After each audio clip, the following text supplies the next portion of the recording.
Sorry about that. Had a little brain fart there. Welcome in, everybody. Joe Quills here with you. Penguin AZ is here. Brendan is here. And we have a bunch of people also watching on X tonight. It's Thursday night. It's the start of the weekend for most people.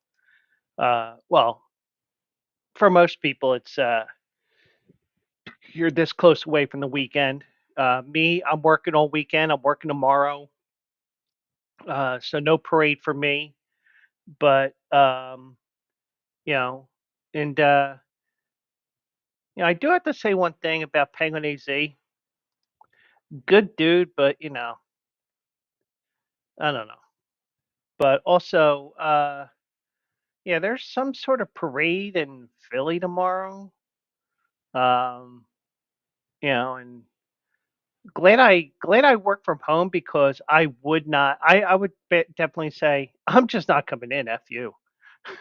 But that would be me. But uh, but it's uh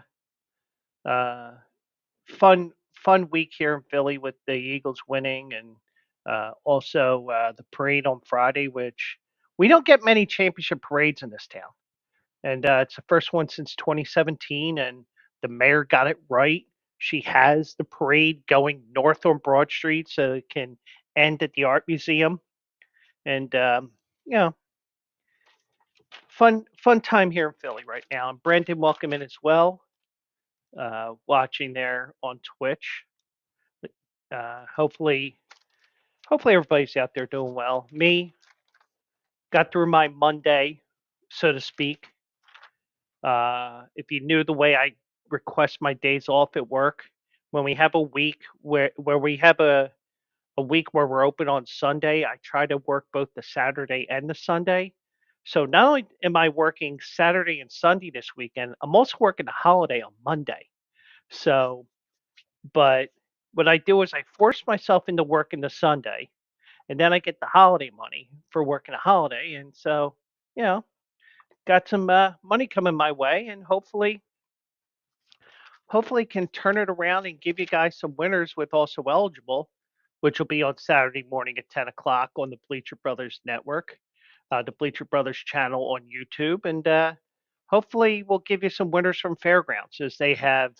I believe it's the Risen Star on Saturday. Big race in the Kentucky Derby prep races on that road to the Kentucky Derby and Kentucky Oaks. So we will be doing that on Saturday morning at 10 a.m. with a hard out for 11:15 because your boys got to work on Saturday. So, but we have some interesting stories here tonight, and I don't have the banner up. Um, so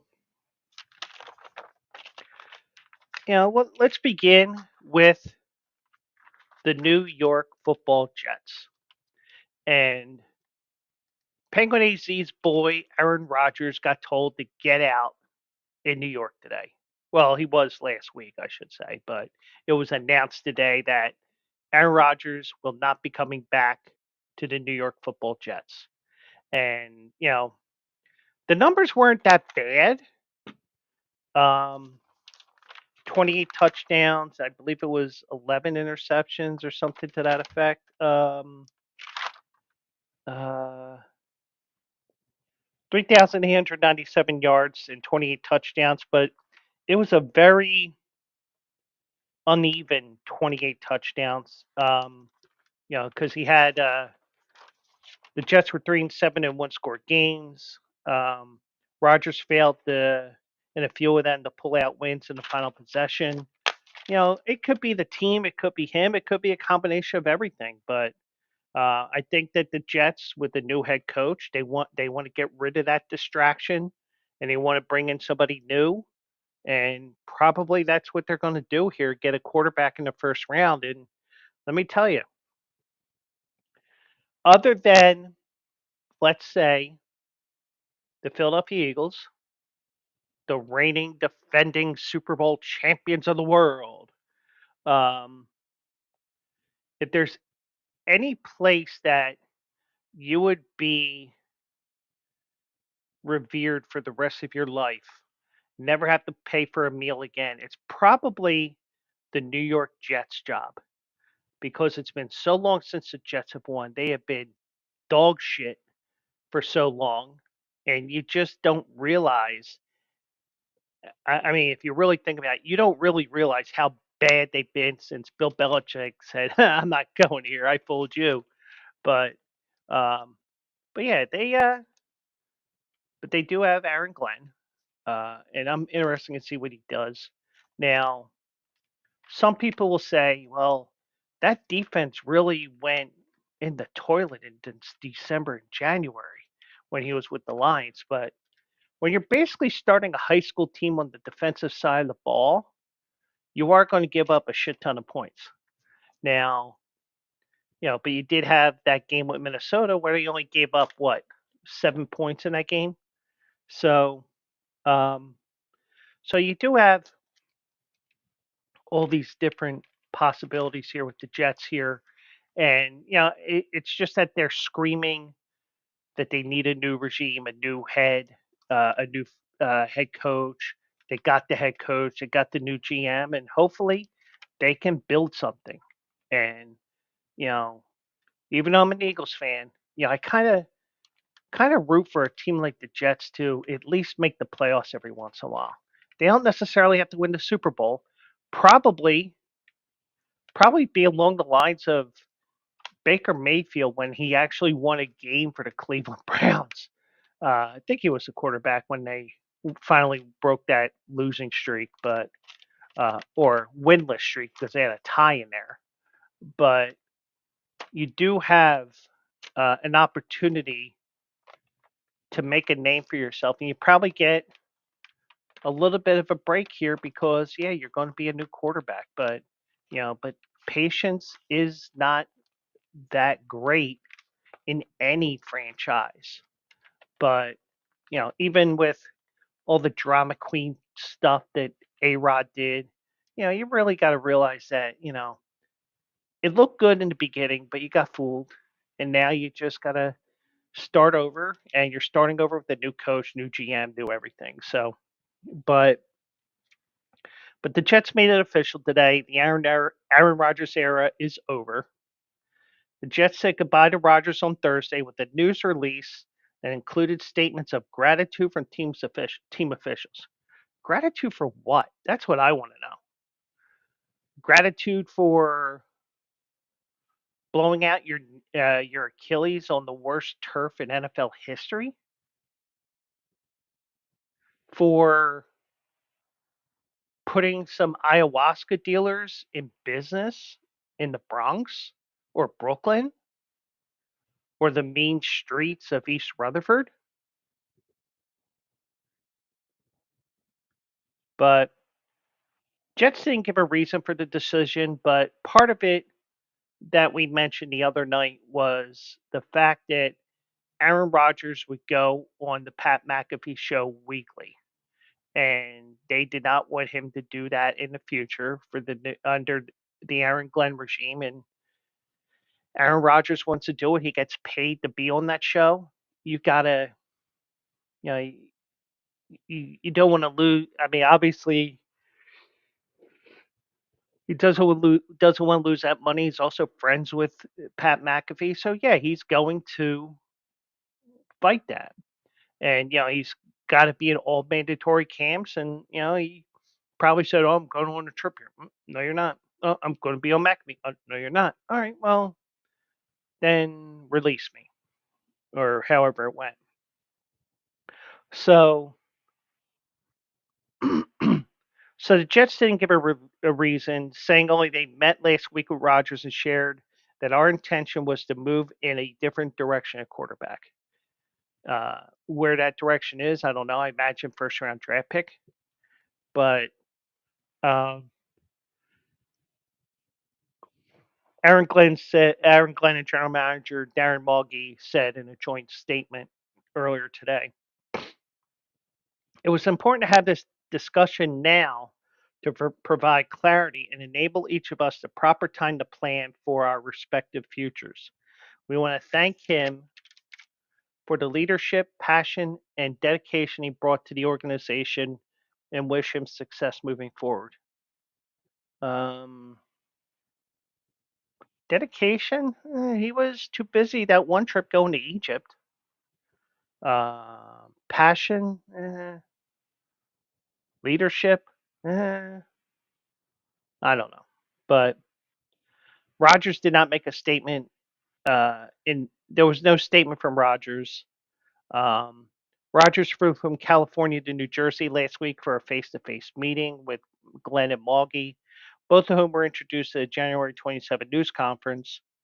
Glenn was non-committal on Rogers' status in that news conference, and I think when you just get the job, you want to get used to everything. So, um,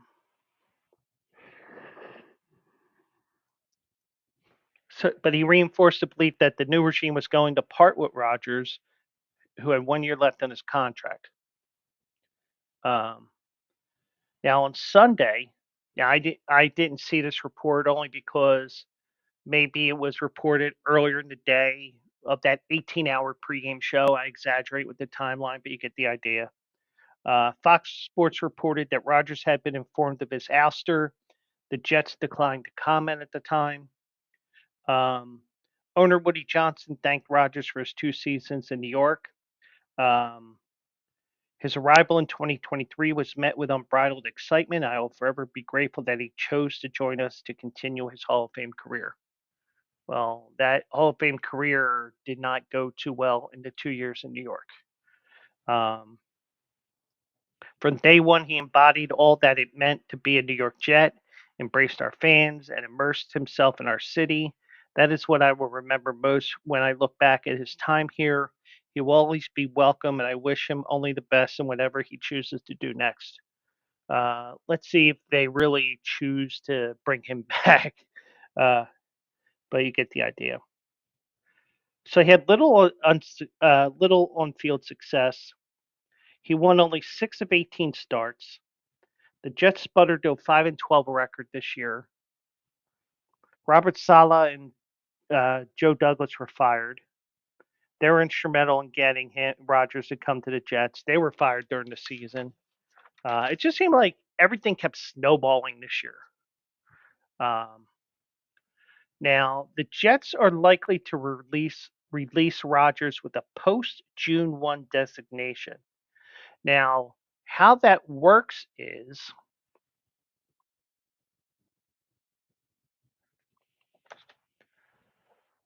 they must carry him on the roster until March 12th, which is the start of the league year. At that point, they can release him, which will allow them to split the remaining cap charges of $49 million over 2 years, 14 million in 2025 and 35 million in 2026. Um, in this scenario, his current cap number 23.5 million will be on their books until June 2nd, when it drops to 14 million, a net savings of 9.5 million. Now, in the meantime, he would be free to sign elsewhere on March 13th. He doesn't have to wait until then to speak with teams. He can do so immediately. So he could start going to um, Vegas and maybe even the Raiders, Pittsburgh, couple others, a couple other teams that need a quarterback that may not necessarily be going, may not necessarily draft in the first round because the two or three top guys that you want to get won't be there for them. So it could be him. It could be, you know, we'll see what happens with everything that goes down when the new NFL year begins on March 12th, I believe they said. Yeah, March 12th. Um,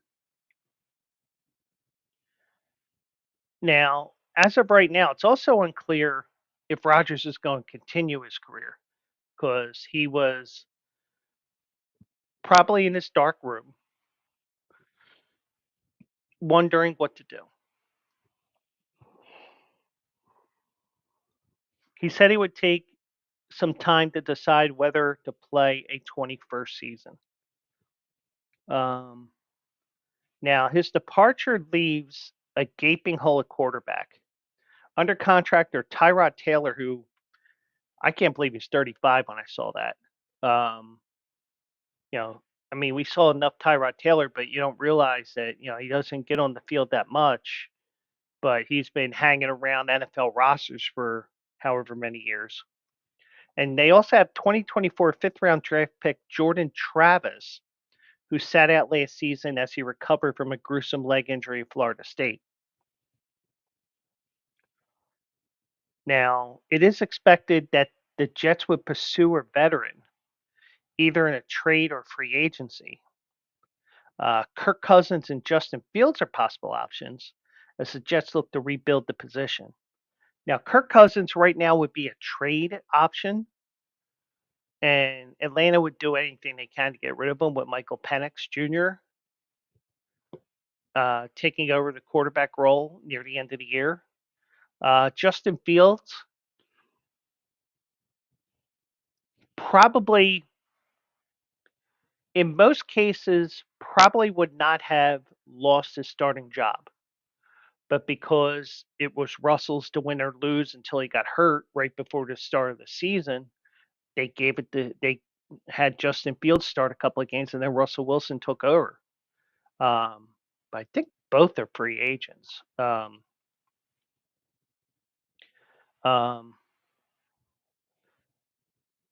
but I mean, we all know why this was one of the most disappointing moves in Jets franchise history. His first season ended quickly when he tore his Achilles after 4 snaps. He started every game for the Jets last season, um, but he was a non-factor most of the season in a year where they were dreaming Super Bowl.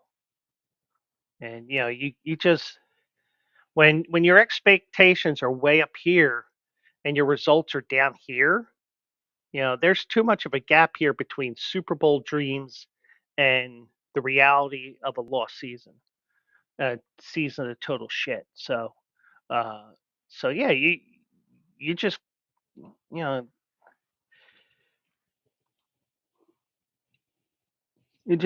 know somebody's got to be to blame, and it's Aaron Rodgers. Whether you feel like it's fair or not. Um,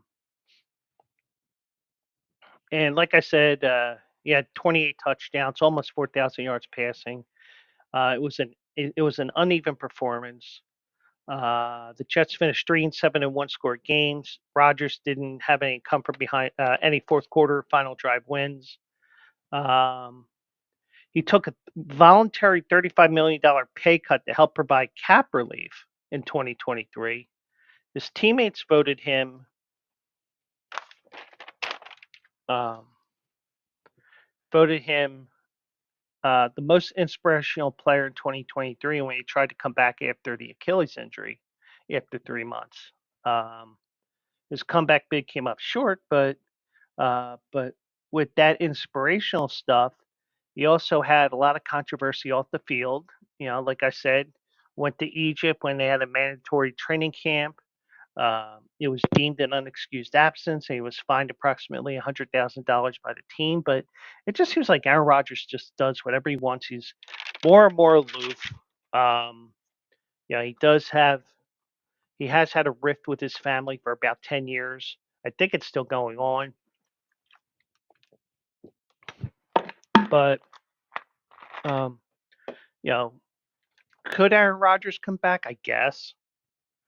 Um, I mean, I don't know if he should or not. I think the worst part about it is the fact that if you think about it, the worst part about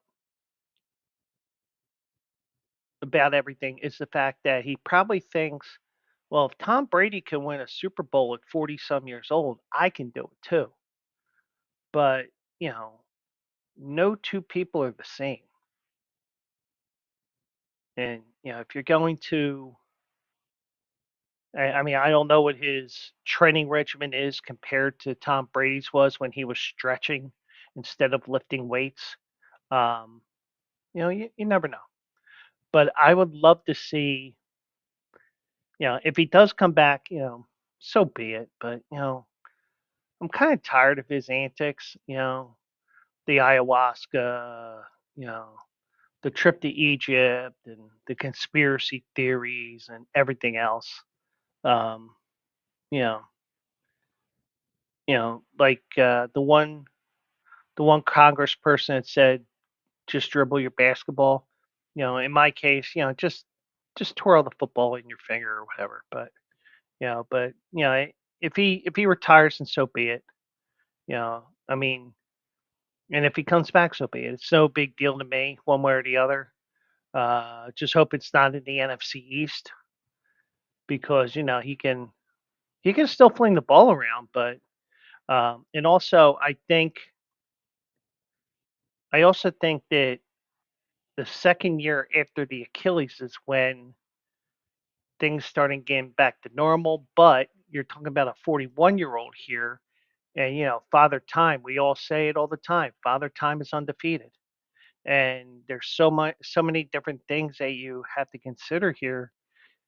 Even on the management side, if you really do want to sign him or not, do you want to deal with the extra baggage he brings? Do you want to deal with, you know, all the goofy stuff he does? I don't know, but thankfully my team has a quarterback that just won a Super Bowl, and we'll see. But um, but hopefully we have a decision on what he's going to do in the next couple of weeks because he's he can talk to anybody right now because they're going to give him that June 1st designation. He can start talking to teams and they can go from there. So so Aaron Rodgers told to kick rocks by the New York Jets. Now I saw this today as we are going into NBA All Star Weekend, and I know All Star Weekend isn't what it used to be. You know, it used to be that you had some fun events, and then the game itself was actually a basketball game. Whereas last year it just turned into a 3 point and dunk contest within the game, and you know one of the teams scored over 200 points. And we know that they've changed things around this year, but one thing that will not be happening is a Steph Curry Sabrina Ionescu 3 point showdown rematch. Um, I mean, I think they wanted to make it a 2-by-2 thing with Curry and Ionescu and possibly Caitlin Clark and Clay Thompson, but it's just they just couldn't get it to work out. So there's going to be no rematch this weekend. They announced that today that the 3 point shooting event, which was the highlight of last year's weekend in Indianapolis, that brought together two of the biggest stars in the NBA and WNBA, is not going to be part of the lineup in San Francisco this year. Now, I don't know if this means it's a one and done. I don't know if it means that they're going to do something else next year, whether it's Ionescu, whether it's Clark, whether it's somebody else. Um, but talks went on for weeks to make things happen, even stretching into this week. Um, it seemed more than logical that a rematch would occur. All Star Weekend is on Curry's home floor in San Francisco, And Ionescu, who plays for the WNBA champion New York Liberty, is a Bay Area native who grew up watching Curry and the Golden State Warriors. Now, I know she did have surgery on her thumb.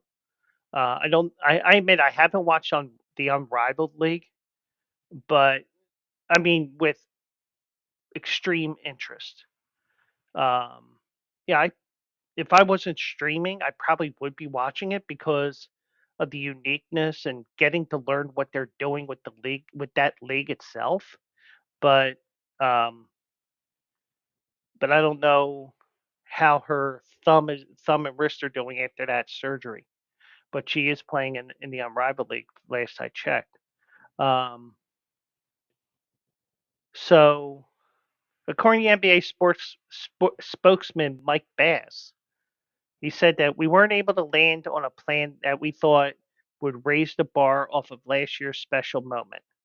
We all agreed not to proceed and will instead keep the focus on the All Star Sunday's new format because you have four teams. I think they're playing the 40 or 50, and the winner of each game advances to the finals. You got the young stars, and then you have the three groups of eight uh, from the All Stars because you have 24 All Stars. Um, Curry said he wanted the rematch to occur, but there were talks of making a 2x2 tournament, which I mentioned before. Um,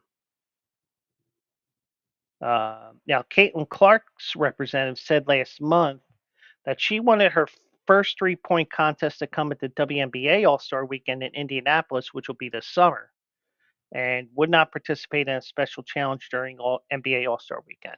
Now, some people say, "Oh, she's just big time and blah blah blah." I will tell you, I'm okay with it because the All Star Game's in front of her home crowd. They didn't have any of the typical pregame stuff that they have at the All Star Game this year because there was, or at least if they did, she wasn't involved in it. You know, she's going to be in front of her home crowd. Yeah, I have no problem with that. So um, now, as the 2-on-2 talks seem to fall apart, the NBA hoped to bring some form of Curry versus Ionescu back, potentially even including it in the Sunday night lineup between games of the new All Star mini tournament, rather than having it be a part of All Star Saturday like it was a year ago. So even more eyes would be watching. And when this was first announced last year, the only thing I hope for, and because I know how some people think, oh, get her off the floor. She's got no she's got no shot with him and blah blah blah. She shouldn't be on the same court. All the BS that you hear. I feel like the fact that she held her own and it was very competitive up until the last shot or two, that was exactly what the NBA and WNBA wanted. You got a close matchup. Curry won. It didn't matter to me who won. I just didn't want it to be a total flop and a total embarrassment. It definitely was far from that. So um, now Ionescu said of last year's event, we've been talking about finding different ways to change things up next year. I think he has a partner in mind that's going to join him, so I'm open to any partner that could help me win and take that belt that he has up front and center away from him. And it was 29-26 last season for the first such event of its kind on the weekend showcase, and I enjoyed that, you know. Um, but Curry is 36 years old, all-time leader in both three-point attempts and makes. He shoots at a career 42.4%. Ionescu's 27 is a 36.4% three-point shooter. through her first 5 WNBA seasons, and yeah, I hope that they bring this back. I really do. I hope they bring it back. Whether they do or not is another story, but I enjoyed it. And the thing is, if somebody gets blown out, if Steph Curry had lost big time to Sabrina, then it would have been, oh, you lost to a girl. Or if Ionescu lost really bad to Curry, be like, oh, you don't belong on the same court as him. You know, it was a fun competition. There was the belt, there was charities that were involved, I believe, and I really, really enjoyed that. It was one of the few things I watched that whole All Star weekend um, that was um, All Star weekend in the NBA, and it lived up to the hype. Now, what they do for next year, if there is an event like this next year, we'll see. There's no indication they're going to do it next year, I don't think, but maybe there is. They do have, mm, they do have a year to figure it out.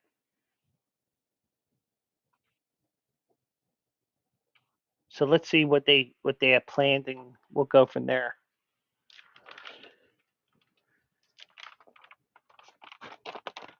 Now, I also saw this today, and I kind of mentioned the pace of play issues in golf, but the problems were more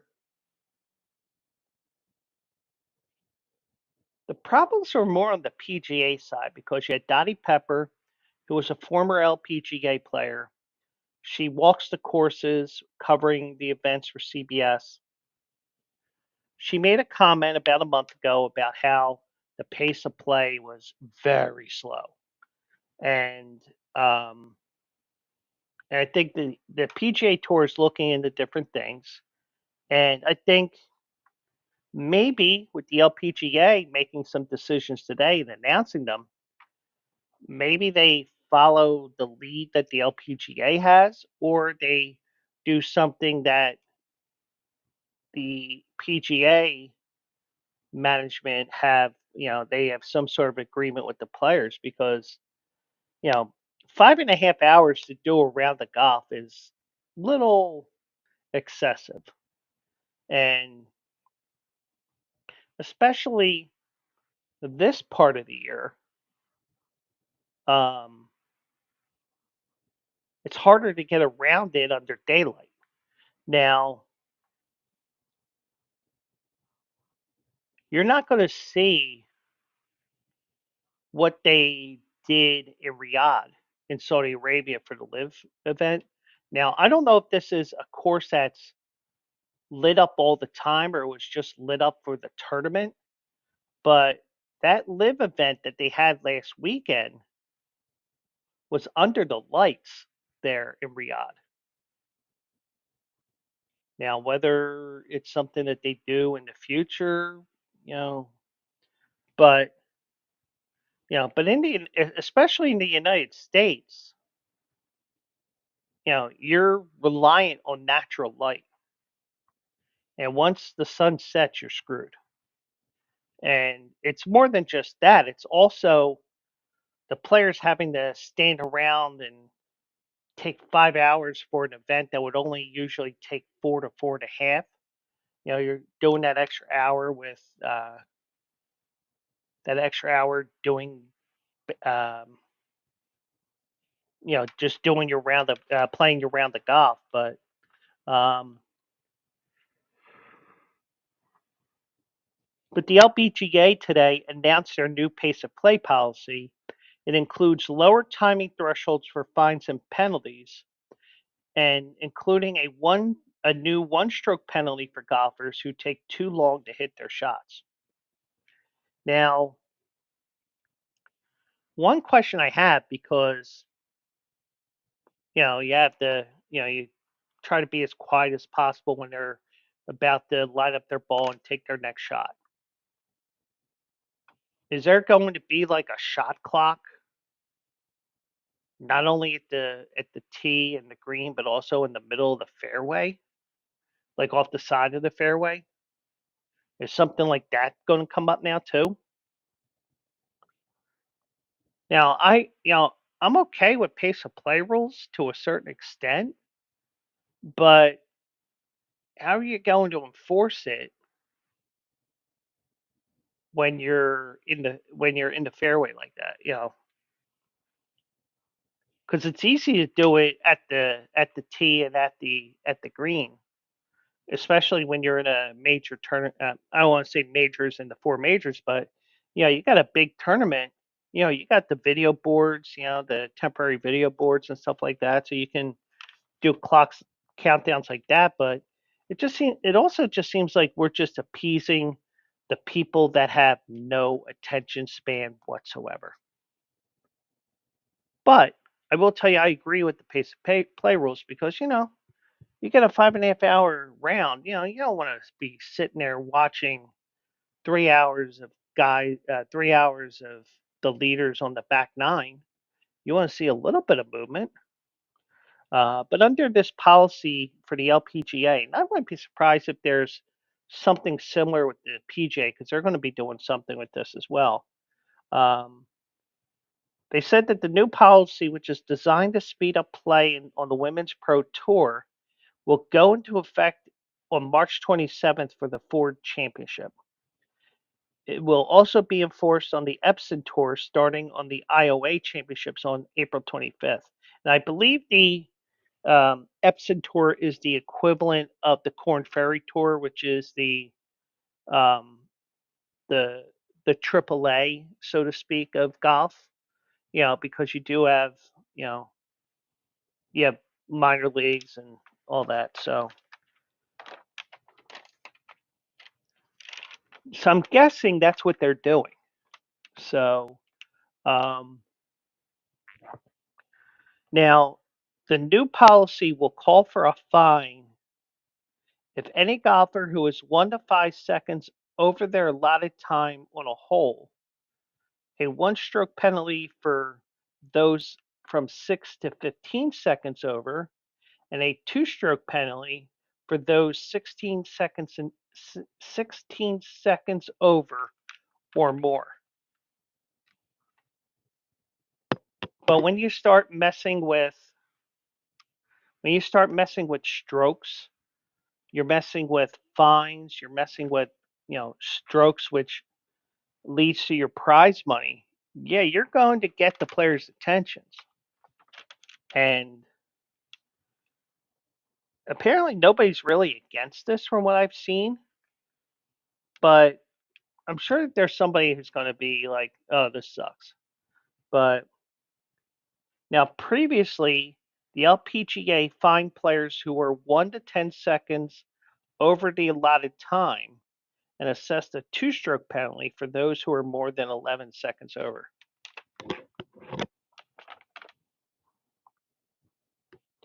Now, this policy, which was player-led and developed through an established pace of play committee, was created in what we believe is the best interest of all of our brand, um, fans, and other overall LPGA watching experience.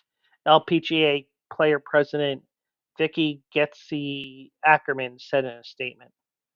She used to be a golfer. I forget how that first half of the last name is spelled. And by the way, pick a last name, Vicky. Okay, it's not that hard. Um, Based on the data-backed approach and direct player input, this policy now acts as a stronger deterrent in ensuring players that takes warnings seriously before penalties become necessary. Um, our overall intention is to improve the pace of play on tour, and these updates mark a significant step toward creating a more efficient and enjoyable competitive environment, benefiting both our members and our fans. And you're watching around the golf on the Golf Network or NBC. Well, NBC is a golf channel, but you get the idea. Um, you don't want to. I mean, you want to see those shots come up like this. And sometimes you're watching a shot on tape delay because, oh, let's go out and see what Tiger did on hole number 16. Oh, and Tiger bounced one off the Perkins waitress, and now he's getting on top of her, and blah blah blah.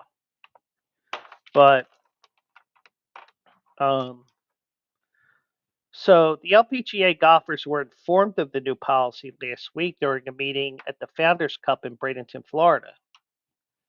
Um, the LPGA said golfers hitting first on par fours and fives will no longer receive an additional 10 seconds except on reachable par fours. Golfers hitting first on par threes, approach shots, and putts will still receive an additional 10 seconds. Players, for example, get 120 seconds to play a hole that requires them to take 4 strokes. I guess that's the cumulative time there. So, golfers will still be warned in time before fines and stroke penalties are levied. The tour says the fines incurred due to accumulation of plus times and excessive shot timing will double each consecutive year a player violates the policy. So let's say the fine is $20,000. Well, year 2, it's now 40. Year 3, it's now 80. And those things will add up after a while. Trust me. Now Nelly Korda, who's the number 1 ranked female golfer, said, "I'm very excited about it. I think that's one of the things I've just noticed over my time on tour that we used to go from 5 hours, under 5 hours, and now it's just 5.5 typically our rounds. So I think it's implementing harsher rules is going to be good for the game of golf. They were saying at a meeting at the end of the day, we're a form of entertainment. If we're taking really long out there, I mean that's not entertaining." Good point. Um, and there's golf on TV all the time. And who wants to sit there watching your favorite player play for 6 hours? Um,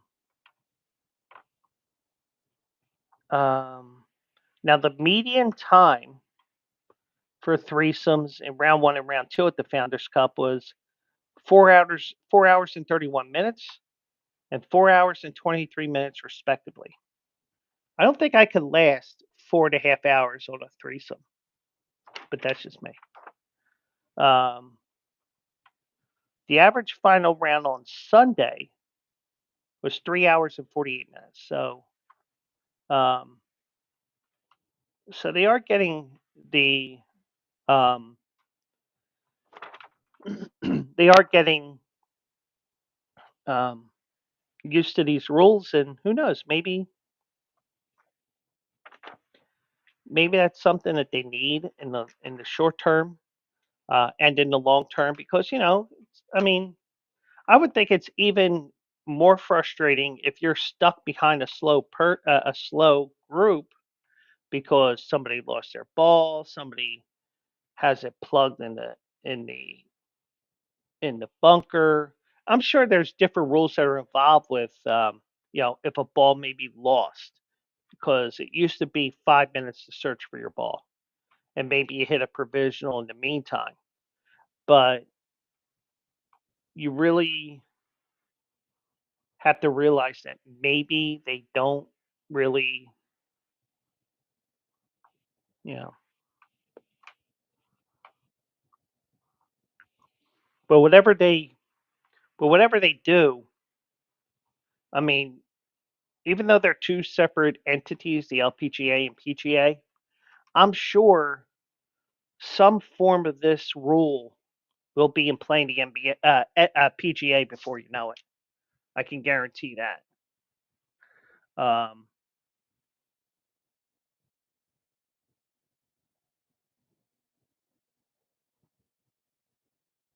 but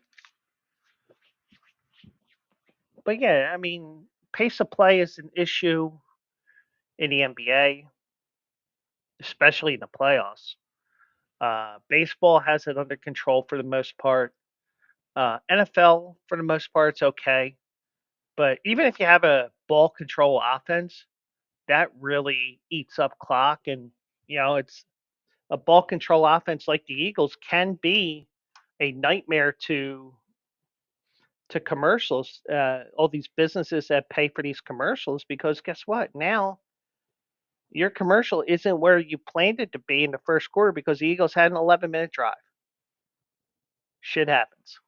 But and hockey, it kind of laxed off a little bit, but they're not that bad with pace of play rules. But it just seems like golf is pretty bad right now. Uh, NBA has always been bad, and but they kind of clean things up a little bit with the timeout rules and stuff like that. Um, but yeah, it's not fun to be stuck on the golf course, especially stressing over shots because you're playing for hundreds or even millions of dollars, hundreds of thousands to millions of dollars. You know, you want to get through that round as much as quickly as possible. You don't want to be um, sitting there waiting for your shot for 20 minutes because you got two groups in front of you which are clogging things up. But we'll see what happens. I think that's eventually. I wouldn't be surprised if um, the PGA does almost the same thing there because um, obviously something has to be done, especially with Dottie Pepper mentioning pace of play. I believe it was. Believe it was the tournament at Torrey Pines. Now, granted, there's a tourney at Torrey Pines this week as well, but that's because the Genesis um, when moved it down the coast because of the LA wildfires. Um, but we'll see if these pace of play rules do eventually go to the PGA and other golf tours around the country and world. Now, one thing I did mention, I believe it was last night, I mentioned how um, I had mentioned how Nevada and some other states, I believe it was New Jersey, made plenty of money from losses, from bettors' losses in the Super Bowl. The exception to the rule, which is not a surprise, is Pennsylvania. The Eagles' Super Bowl victory was a boon for sports markets in most states, but not in Pennsylvania. Sportsbooks lost in Pennsylvania a net amount of $6.5 million on Super Bowl 59, according to figures released Thursday by the State Gaming Control Board. A record 101.5 million was bet on the Super Bowl with Pennsylvania sportsbooks, a 20.4 increase over the previous mark set in 2023, which was 2 years ago, Super Bowl 57, which was Eagles and Chiefs.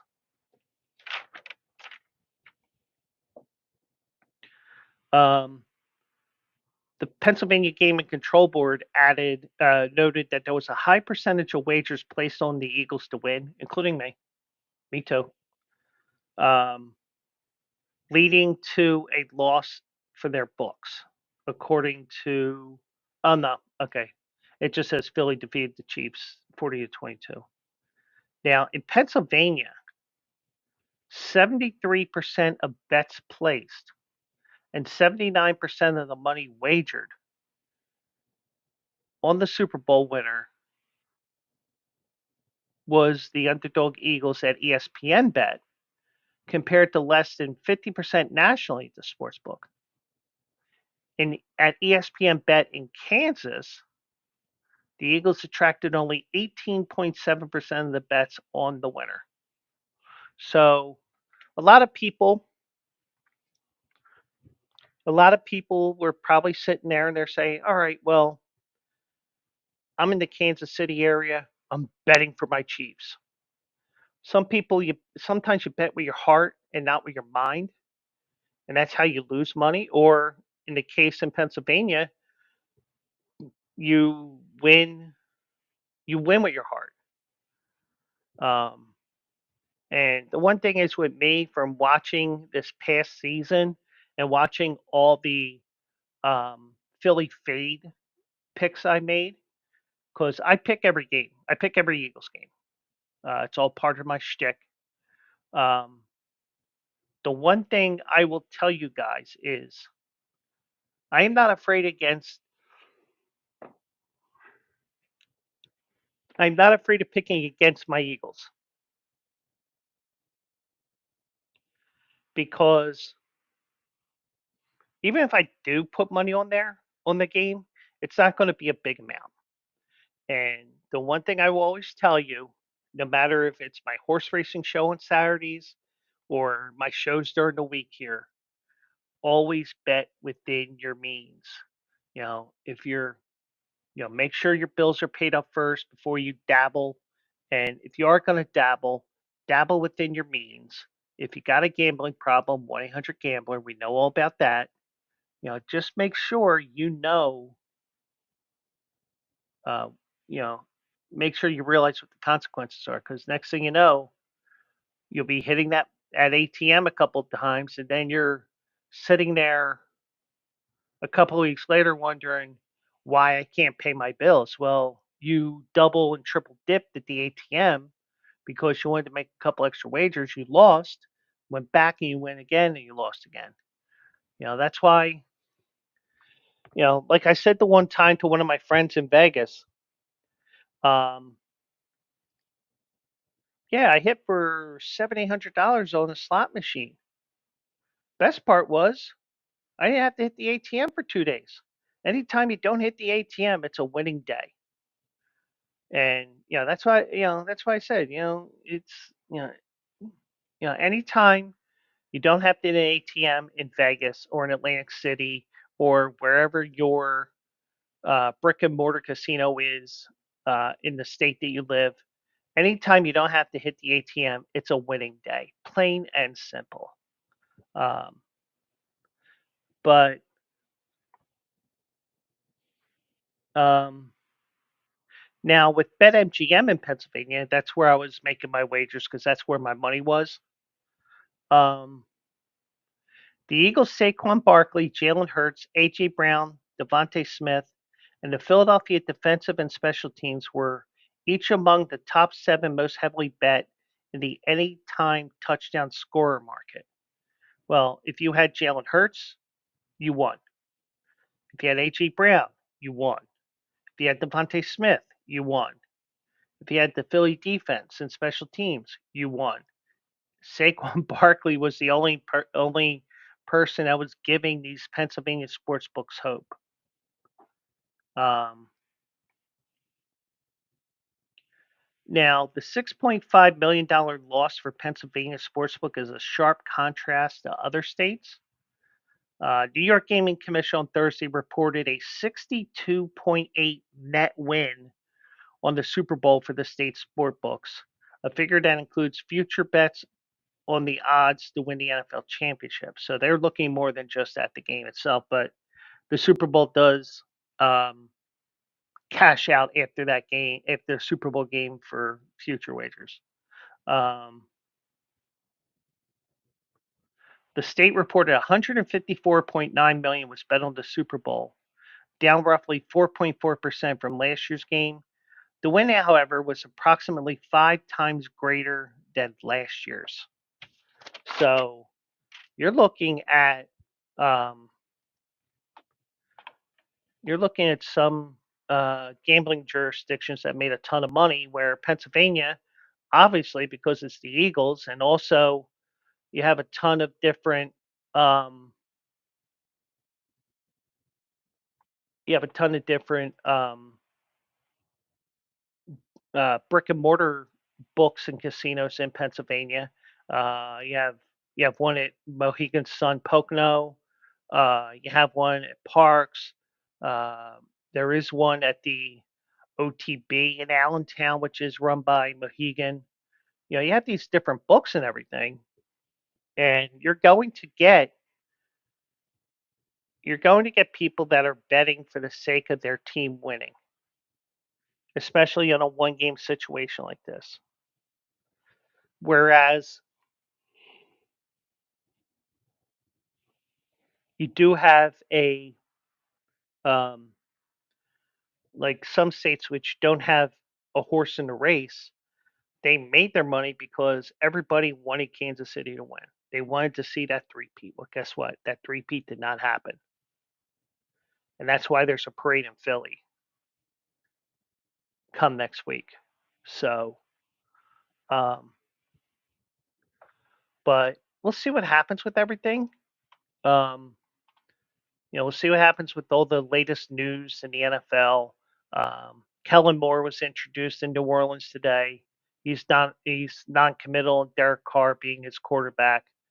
Probably, you know, let's see how they play things out here over the next couple of weeks before the new season starts, before they go for a new quarterback or they keep Derek Carr, who I believe did not is not going to renegotiate his contract. So they might just have to say, all right, you're gone. But um, so so anyway, so there's no Mike. Welcome in. Mike is hiding out there. Um, there is no Philly fade this week. That is because of the fact that I did not get a chance to look at the college basketball for tomorrow. Um, I just didn't have time today because I also had a union meeting at 7:30, so I went online for that and all that. Um, so um, I see here that the Sports Business Journal is reporting the Giants are putting a limited stake in the team on the market, with process likely to set records for NFL franchise valuation. Um,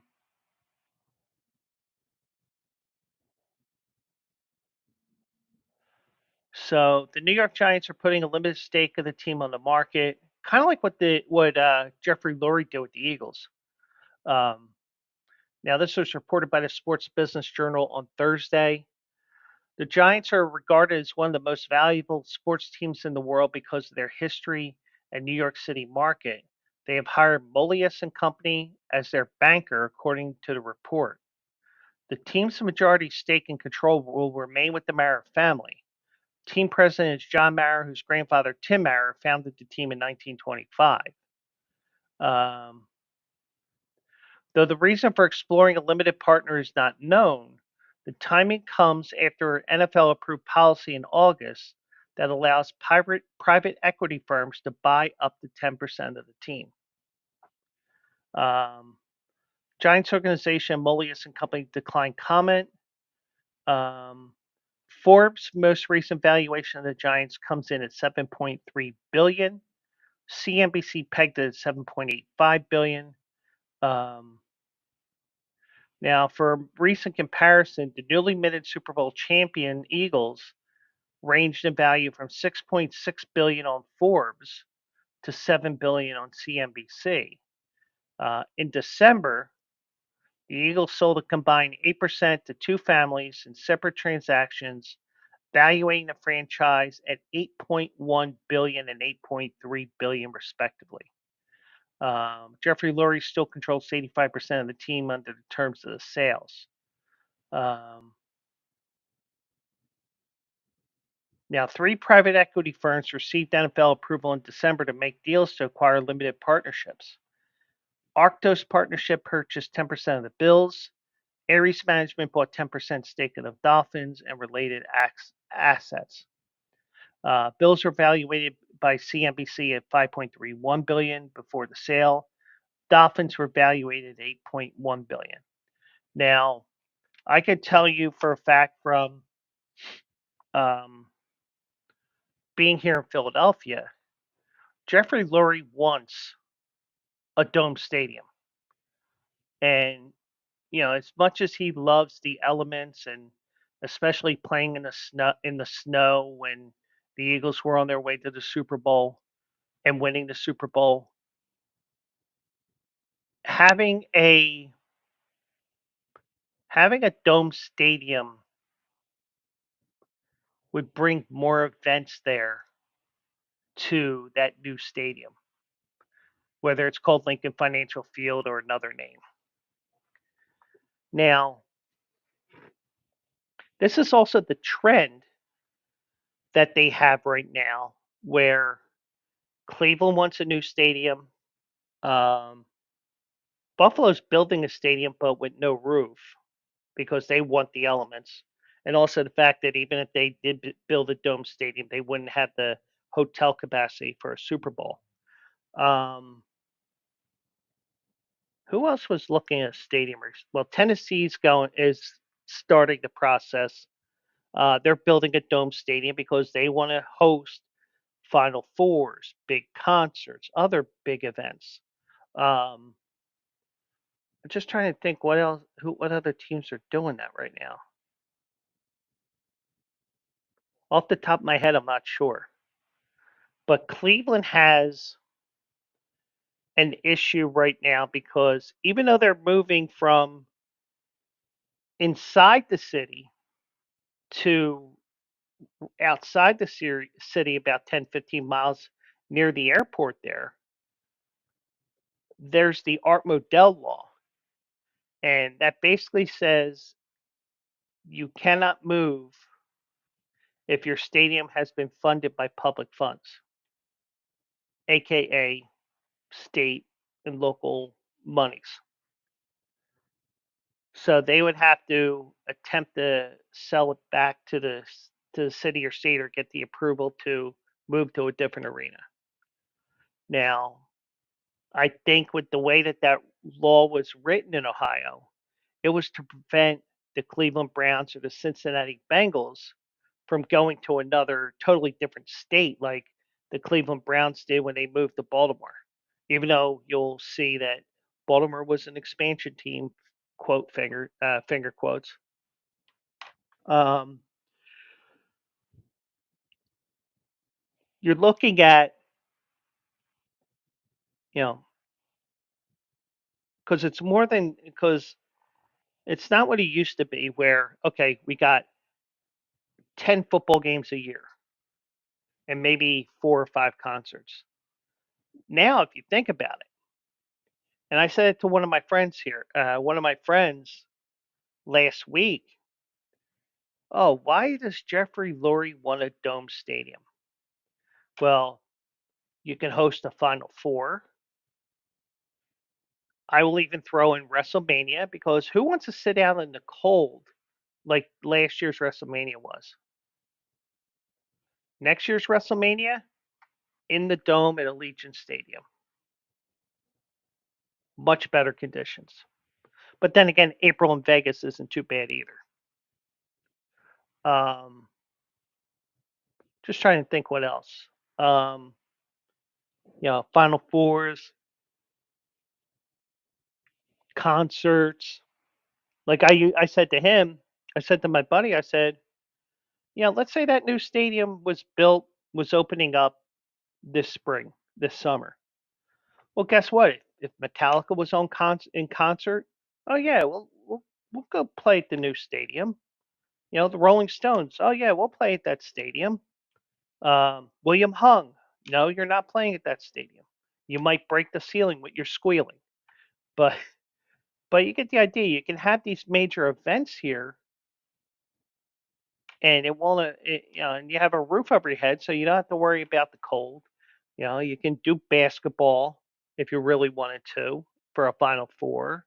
You can do all kinds of things there.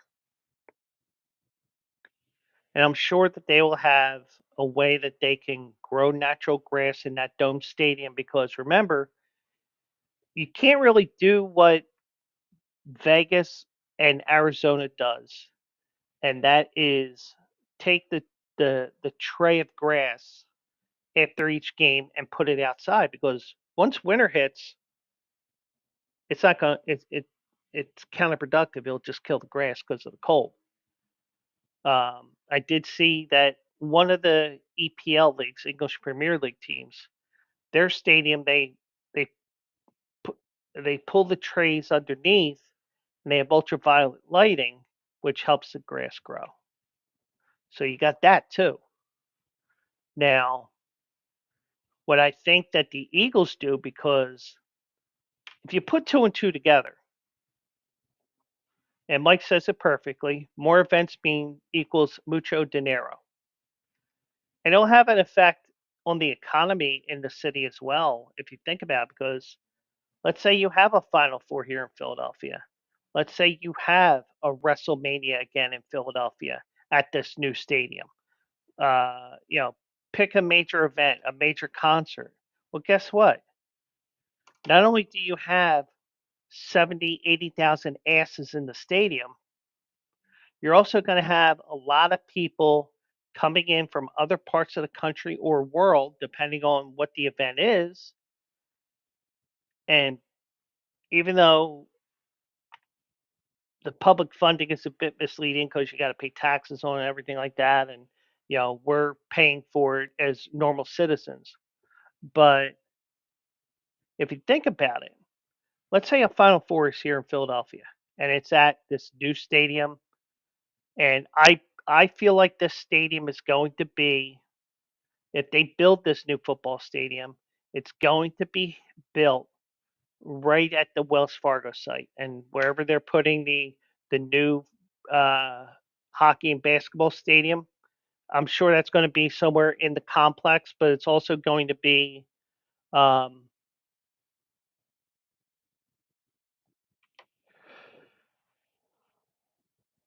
but it's going to be in that complex, but obviously it won't be in the same building.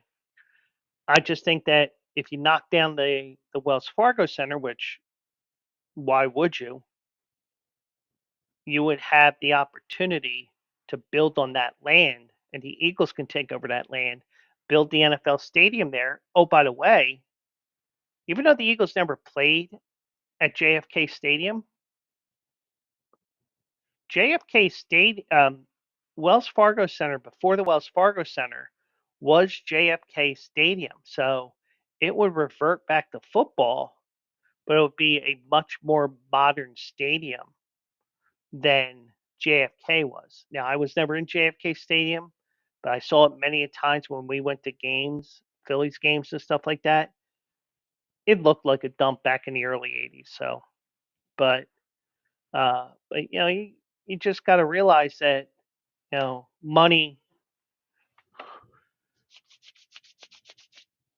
money does take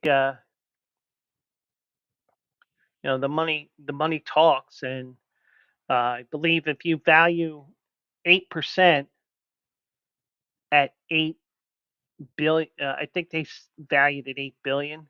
So you're looking at 600, 700, 800 million dollars that Jeffrey Lurie has as capital for a new arena based off of selling that 8%. So you can then say, well, if you give us 500 million, I have 700 million right here, and then we can figure out the rest.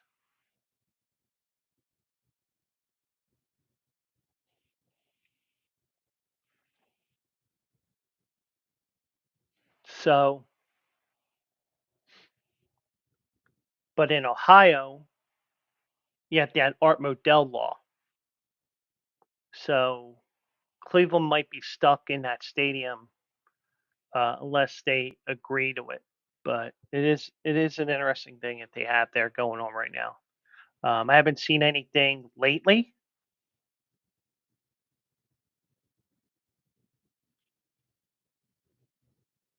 I haven't seen anything lately in regards to that, but we're talking about 6, 7, 8 years down the road because um, the Sixers and Flyers have to build their new arena. Then you're going to have to tear down the Wells Fargo Center, which just got $400 million in upgrades. And then once you tear that down, if the Eagles wanted to build their stadium on that site and return it to football, they could do that if they wanted to.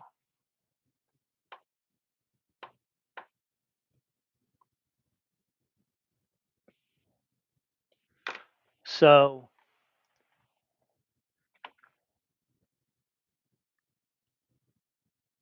um,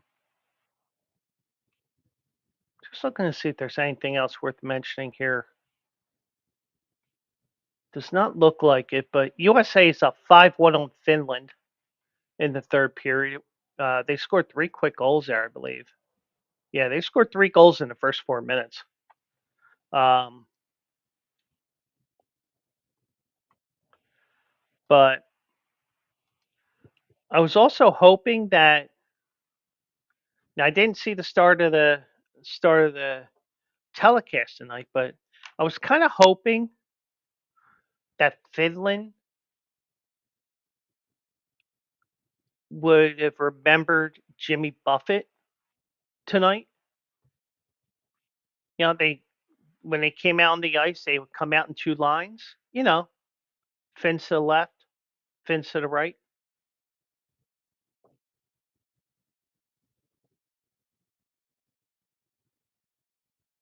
and I'll wait for Mike's reply there if he's paying attention.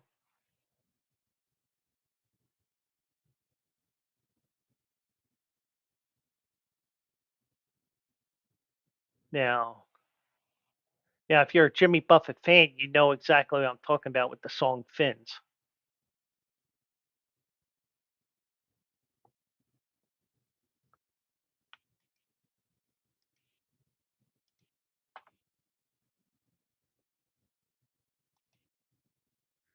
But, you know, so just a reminder once again, I will be live Saturday morning, 10 a.m. on the Bleacher Brothers YouTube, the Bleacher Brothers Twitch, and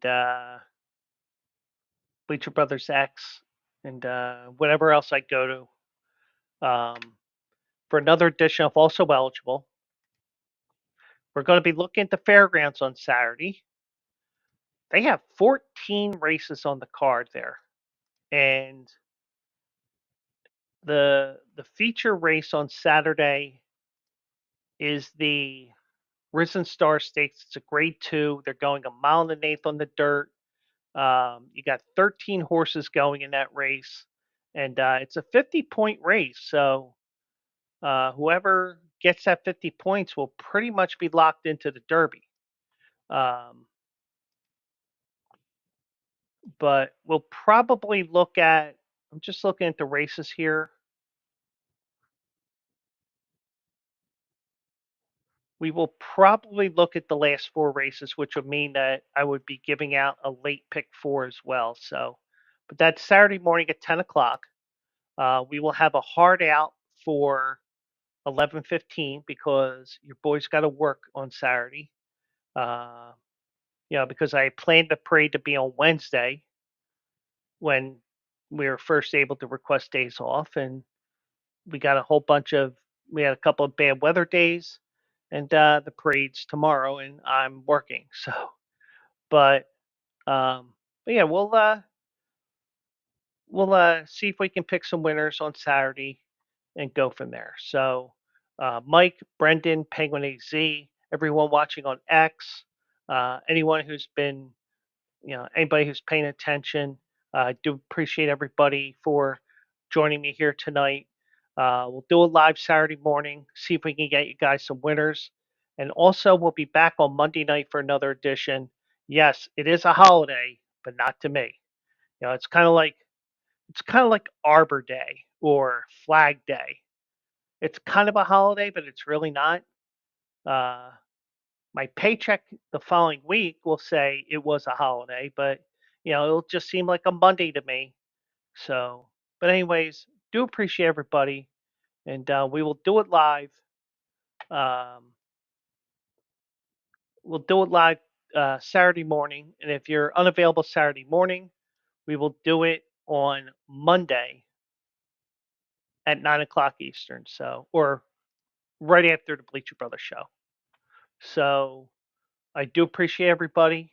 We'll do it live tomorrow on Saturday. We'll do it live on Monday, and I will see you guys in the winner circle. So just a reminder that we are part of Bleacher Brothers. Check out bleacherbrothers.com for your sports needs.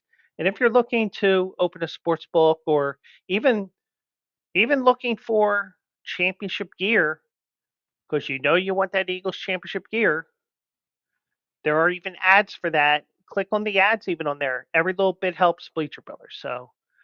So do appreciate everybody, and I will see you Saturday morning for Also Eligible. This has been the Joe Quills Show. I'm Joe Quills. Have a great night, everybody.